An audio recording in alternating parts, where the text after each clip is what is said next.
Es tiempo de que podamos entender que la crisis es una aliada. La crisis es una aliada. Tenemos que aprender, dejar de ver a la crisis como lo que nos va a destruir, lo que va a acabar con nosotros. Es tiempo de que comencemos a ver la crisis como lo que es, una aliada. Aquí la palabra en el libro de Hechos, capítulo 27, está revelando uno de los tantos momentos que marcaron el ministerio del apóstol Pablo. En este momento el apóstol Pablo es tomado prisionero por estar predicando el evangelio. El apóstol Pablo es tomado prisionero por estar estableciendo el propósito de Dios. Y muchos podemos llegar a pensar cómo es posible que un hombre, una mujer, haciendo lo que agrada a Dios, pueda atravesar una crisis. ¿Dónde está Dios? ¿Dónde está Dios cuando este hombre o esta mujer que le es fiel a Él es incluso a causa de Él es tomado prisionero? En el caso del apóstol Pablo, Pablo está siendo tomado prisionero por hombres. Pero hay otras personas que pueden estar experimentando una prisión en el día de hoy, una prisión financiera. Hay otros que pueden estar experimentando que están siendo llevados cautivos a una prisión emocional, a una prisión de salud. Pero quiero decirte en esa mañana que no veas los grillos que están atando tus manos, tus pies. No veas esos grillos como la pena sobre ti, sino que tienes que verlo como la oportunidad para que los mismos que te están llevando cautivo puedan reconocer en ti que tú eres una voz profética de parte de Dios. Una voz profética. Yo quiero que resaltemos algo. Cuando hablamos de voz profética, inmediatamente nos trasladamos al Antiguo Testamento, a Elías, nos trasladamos a Eliseo, nos trasladamos a Nehemías, a Jeremías, a esos profetas de Dios. Y decimos, pero ¿cómo es posible que Dios pueda levantar una voz profética de mí? La voz profética es aquella voz que cuando habla establece los principios, los propósitos del reino y puede provocar los cambios que Dios quiere hacer. Quiero decirte algo. Dios pudo haber hecho todo lo que quisiera hacer hoy día por medio de ángeles, pero le ha placido escogerte a ti. Le ha placido escogerme a mí. Así que yo quiero invitarte que en el día de hoy te sacudas y te levantes como esa voz profética en medio de tu familia, en medio de tu entorno. Dice aquí la Escritura, cuando se decidió que habíamos de navegar para Italia, entregaron a Pablo y a algunos otros presos a un centurión llamado Julio de la compañía Gusa, y embarcándonos de una nave a Tramitena, que iba a tocar los puertos de Asia, zarpamos estando con nosotros Aristarco, macedonio de Tesalónica. Al otro día llegamos a Sidón, y Julio, tratando humanamente a Pablo, le permitió que fuese a los amigos para ser atendido por ellos. Quiero decirte algo. Cuando una persona era tomado cautivo, y el apóstol Pablo en otro de los pasajes lo revela, no solamente era tomado prisionero y punto, no, era azotado. Era azotado. Y dice la Escritura que este centurión, aún no siendo creyente, dice que trató humanamente a Pablo, es decir, tuvo compasión de él y permitió que en ese lugar donde ellos llegaron en un momento determinado, Pablo llegase a aquellas personas que le conocieran, claro, custodiado, para que fuera atendido, para que fuera cuidado. Y esto nos revela algo que muchas veces se nos escapa en medio de la crisis o en medio de la confrontación. Y es que aún en medio de la crisis, en medio de la confrontación, Dios siempre va a permitir que seamos ministrados, porque Él está con nosotros. Estar en crisis, estar en dolor, estar en aflicción es ausencia de la presencia de Dios. Dice la palabra que cuando José estaba prisionero, dice la Escritura, y Dios estaba con José. Dios estaba con José. La prisión y la crisis no es ausencia de Dios, es oportunidad para que Dios se manifieste. Y en este momento dice la Escritura, y vamos rapidito, dice la palabra que Pablo es atendido, luego van a zarpar. Y dice la Escritura que el viento le era contrario a la embarcación. El panorama era bien difícil. Y además de eso, Pablo iba a ser llevado cautivo, porque iba a ser llevado hasta Roma. La cosa estaba bien difícil para Pablo y para los demás prisioneros y la demás tripulación. Y Dios le revela a Pablo lo que va a suceder. Dios le revela a Pablo lo que va a suceder. Dice aquí la Escritura. Habiendo, verso 9, habiendo pasado mucho tiempo y saliendo ya peligrosa la navegación, por haber pasado ya el ayuno, Pablo les amonestaba, diciéndole: varones, veo que la navegación va a ser con perjuicio y mucha pérdida, no solo de cargamento y de la nave, sino también de nuestras personas. Pero el centurión, verso 11, daba más crédito al piloto y al patrón de la nave que a lo que Pablo decía.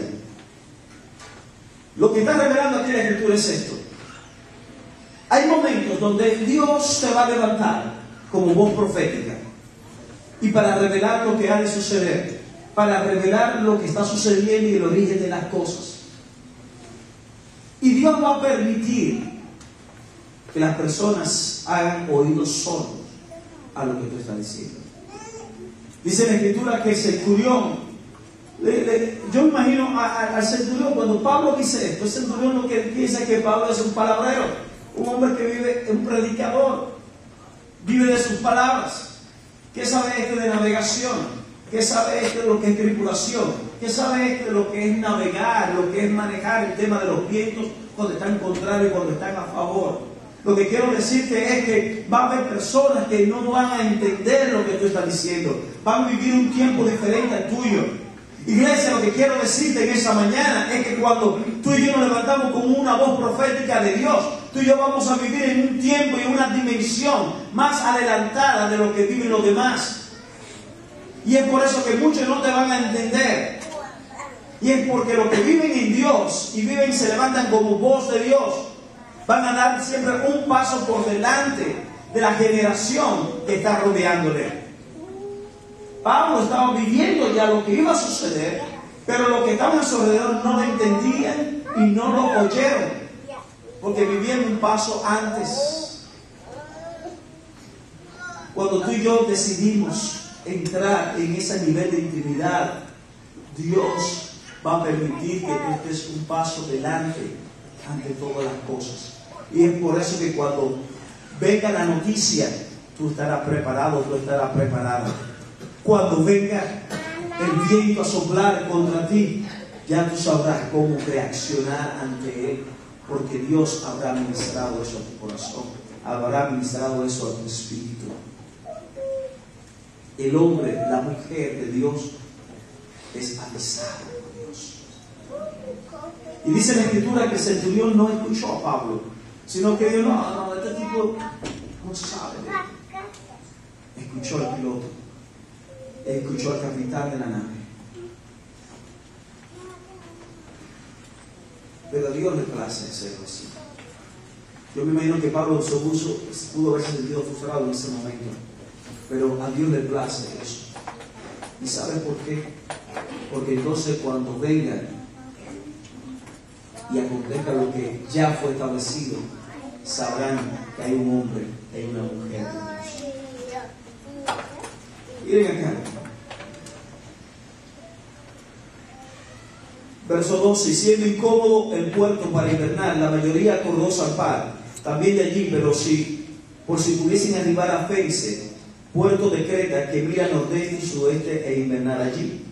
Y soplando una brisa del sur, pareciéndoles que ya tenían lo que deseaban, levaron anclas, iban costeando Creta. Pero no mucho después dio contra la nave un viento huracanado llamado Euroclidón, y siendo arrebatada la nave y no pudiendo poner proa al viento, nos abandonamos a él y nos dejamos llevar. Y habiendo corrido a sotavento de una pequeña isla llamada Clauda, con dificultad pudimos recoger el esquife. Y una vez subido a bordo, usaron de refuerzos para ceñir la nave. Y teniendo temor de dar en asirte, arriaron las velas y quedaron a la deriva. Pero siendo combatidos por una furiosa tempestad, al siguiente día empezaron a lijar. Y el tercer día, con las propias manos arrojamos los aparejos de la nave. Y no apareciendo ni sol ni estrella por muchos días, y acosado por una tempestad no pequeña, ya habíamos perdido toda esperanza de salvarnos. Entonces Pablo, como hacía ya mucho que no comíamos, puesto en pie en medio de ellos, dijo: habría sido por cierto conveniente, oh varones, haberme oído y no zarpar de Creta tan solo para recibir este perjuicio y pérdida. Pero ahora os exhorto a tener buen ánimo, pues no habrá ninguna pérdida de vida entre vosotros, sino solamente de la nave, porque esta noche ha estado conmigo el ángel del Dios, de quien soy y a quien sirvo, diciendo: Pablo, no temas, es necesario que comparezca ante César. Y he aquí, Dios te ha concedido todos los que navegan contigo. Primero se levanta la voz profética para advertir que viene un daño. Se levanta una voz profética para decir: tengan cuidado, va a suceder tal o cual cosa. No hacen caso y se levanta la crisis. Se levanta la adversidad. Dice la Escritura que se levantó un viento huracanado que sopló fuertemente, golpeó la nave y comenzó lo que ya Pablo había establecido, comenzó a suceder. Llegó un punto, dice la Escritura, que toda esperanza de vida había desaparecido.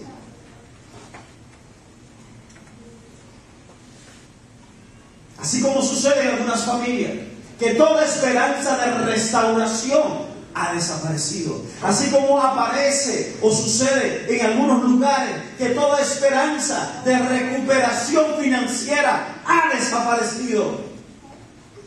Así como sucede en algunas naciones donde se cree que todo está perdido. Pero dice la Escritura que el apóstol Pablo se levanta después de muchos días donde no salía ni el sol, tampoco las estrellas. Estaba totalmente nublado. Varios días estaba totalmente nublado. ¿Sabe lo que significa que no estaba el sol ni la estrella? No solamente pensemos en la oscuridad, porque hay personas que pueden ser en la oscuridad, pueden andar en ella. Conozco, aquí puede ser un centro ahora para personas de personas no videntes, un centro que trabajan de terapia física y es manejado por no videntes. Y yo, para inventar, cojo para allá. Yo déjame ir para allá, ¿verdad? Y dan masajes terapéuticos, relajación y todo esto. Claro, yo voy para allá. Resulta que en ese momento, cuando yo llego, se va la luz. Y la planta no entró porque había un problema con la planta eléctrica. Y yo estoy en la habitación. Y en ese momento llega la persona, abre, está todo oscuro, y esta persona viene y coge un asunto, coge papel, coge esto, me saluda, me dice esto y me dice: no se preocupe, nos va a llegar en cualquier momento, pero qué bueno, estamos aquí ahora, somos iguales usted y yo. Le dice la persona.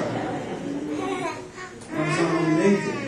Dice: estamos iguales ahora. Y yo: sí, estamos iguales. Pero no estábamos iguales. Es mentira, porque esa persona había aprendido a ver en la oscuridad.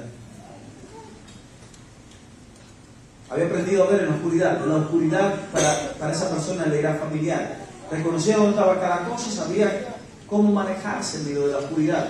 Es como aquellas personas que aprenden a escuchar el sonido del silencio. Hay personas que aprenden a ver en medio de la oscuridad.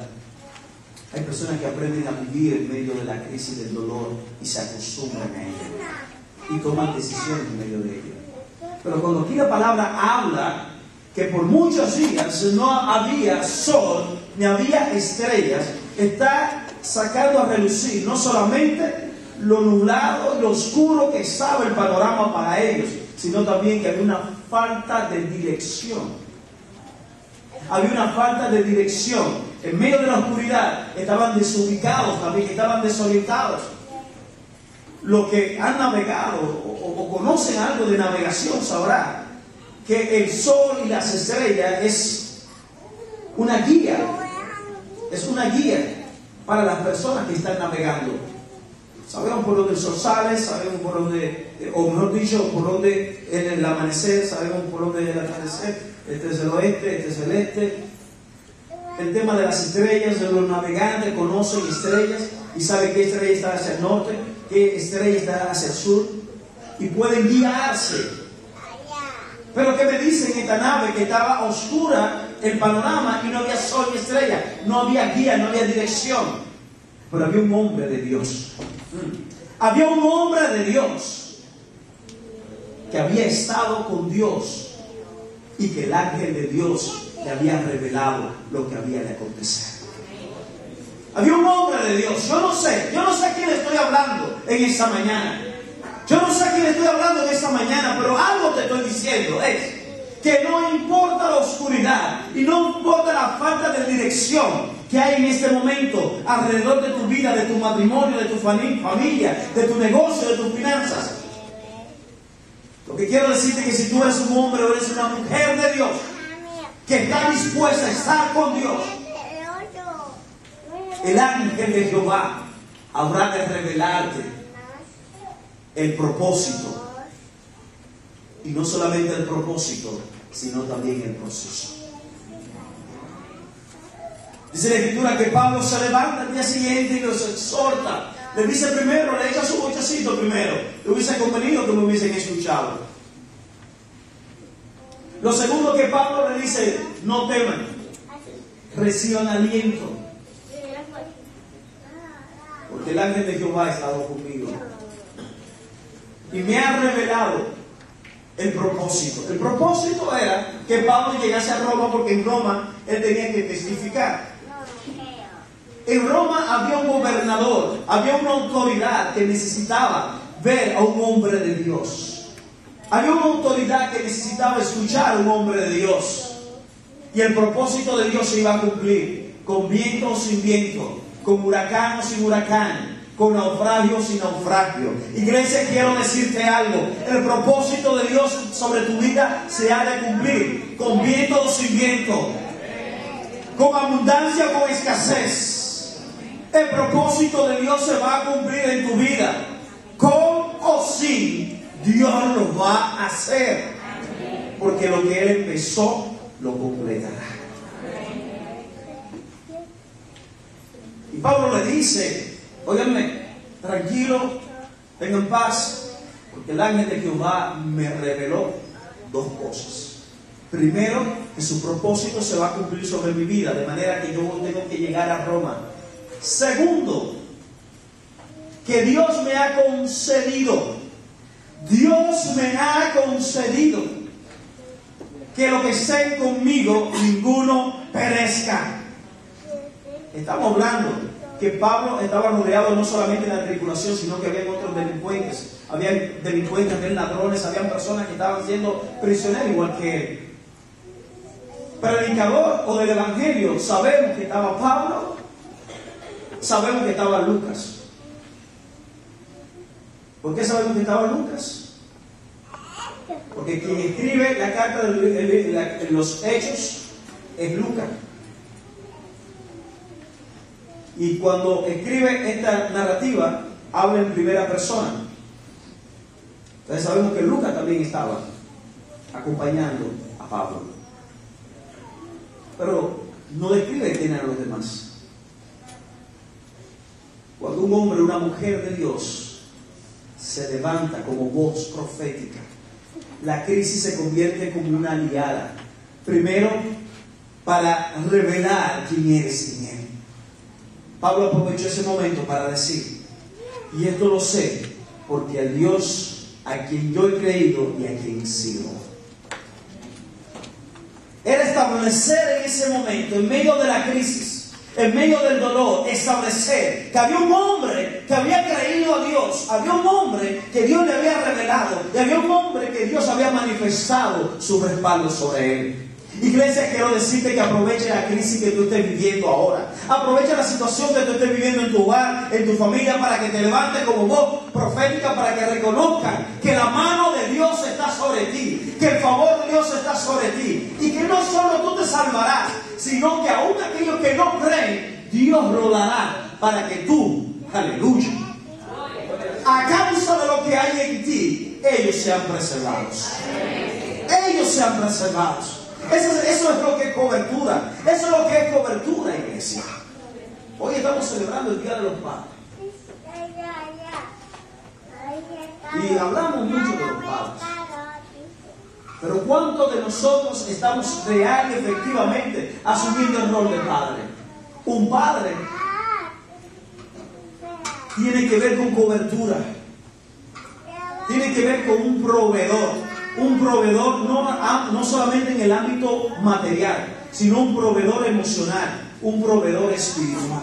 Un padre es aquel que procura que los que estén bajo su cobertura estén en paz. Un padre es aquel que cuando las cosas estén siendo sacudidas, le puede decir a la mujer, le puede decir a los hijos, tranquilo, estoy en control, vamos ahora. Pero papá, ¿qué va a suceder? Ten paz, mi hijo.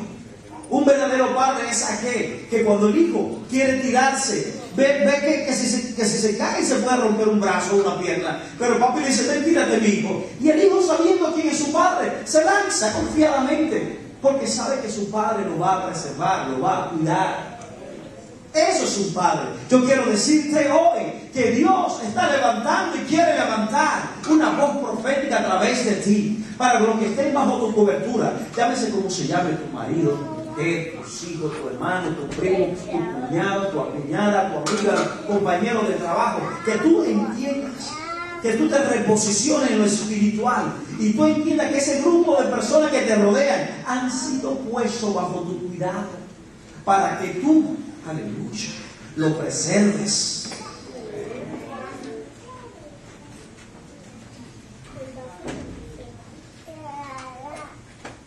Es tiempo que la iglesia sea sacudida, que salga de esa zona de confort, de esa zona de comodidad, de esa zona gris, donde yo estoy salvo, aleluya, gloria a Dios, voy el domingo, voy el miércoles y ya, y todo acabó. Diezmo, ofrendo y estoy en paz con Dios. Óyeme, eso lo hace cualquiera. Es tiempo, iglesia, que tú te levantes y que la gente pueda ver en ti un verdadero hombre, una verdadera mujer de Dios, el hombre y la mujer de Dios. Óyeme bien, el hombre y la mujer de Dios no es aquel o aquella que se conforma con ir a una iglesia un domingo o un miércoles. El hombre y la mujer de Dios es aquella que cada momento, cada instante de su vida lo aprovecha para reflejar el reino, para reflejar la persona de su Padre Celestial. Pablo se levanta y le dice esto a ellos.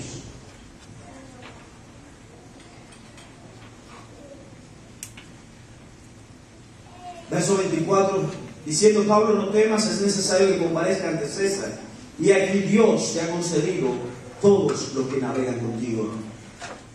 ¿Quién está navegando contigo en estos momentos? ¿Quién está navegando contigo en este momento? ¿Sabes? Cuando tú reconoces que el que está a tu lado está navegando contigo y que tú tienes que preservarlo, tu accionar será diferente. Algo tan sencillo como esto. Cuando tú reconoces que el que está trabajando en la oficina a tu lado, o que es compañero de labores, dependiendo de lo que tú hagas, dentro de manera formal o informal, está navegando contigo en esta ciudad, en esta nación, y tú reconoces la responsabilidad que tú tienes de preservarle, vas a hablar, vas a actuar, vas a reaccionar diferente. porque tú tendrás cuidado que tu forma de hablar, que tu forma de reaccionar no sea de tropiezo para esa persona, no sea un obstáculo para que esa persona no pueda entrar a ese nivel de plenitud en Dios a la cual tú también estás ahora.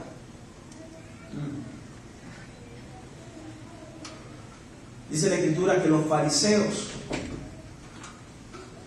una de las cosas que Jesús les recrimina a los fariseos es que ellos, conociendo la palabra, ellos no entraban, pero tampoco dejaban que los entrasen. Y hoy día, en la iglesia de hoy día, actuamos de esa manera, que conociendo la revelación, conociendo a Dios, conociendo los propósitos de Dios, no entramos por comodidad, no entramos por pereza, pero también impedimos que otros entren a causa de lo que reflejamos nosotros. Ahora es tiempo de que nos pongamos en pie y los que estén navegando con nosotros sean salvos de la tempestad, sean salvos del dolor, de la aflicción, al igual como nosotros.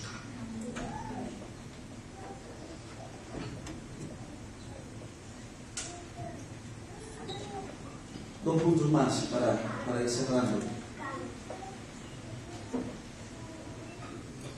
Capítulo 28.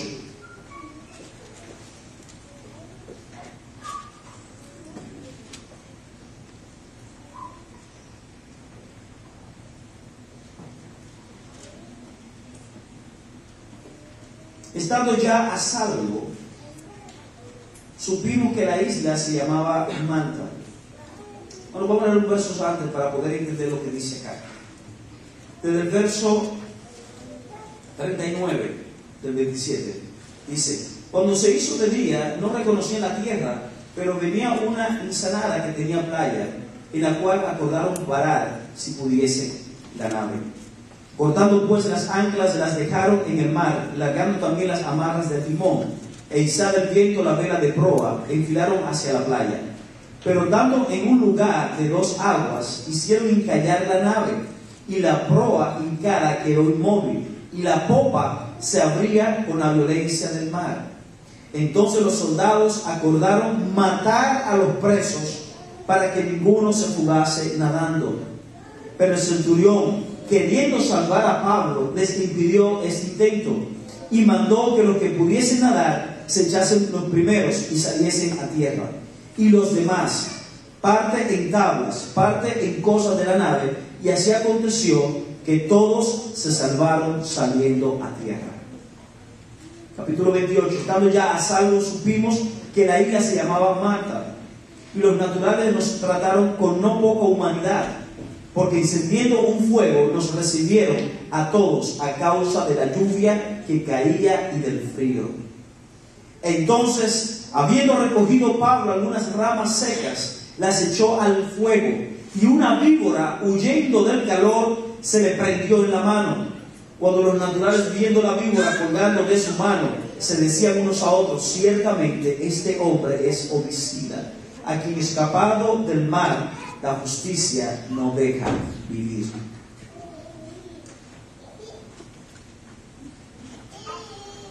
Dice acá la Escritura que lo primero que vemos es: se salvaron todos. Vemos que momentos antes de llegar, prácticamente la nave se parte en dos. Quieren matar a los prisioneros, pero Dios había dado una palabra, era que todos se iban a salvar, no solamente la tripulación, sino también los prisioneros. Y es por eso que ponen en el corazón de Julio, el centurión, el que no lo tocasen a los prisioneros, para salvar a Pablo.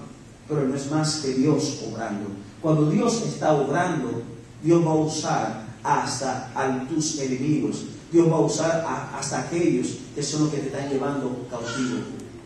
Cuando Dios va a hacer algo, Dios lo hace. Y Dios le va a hablar a quien tenga que hablar.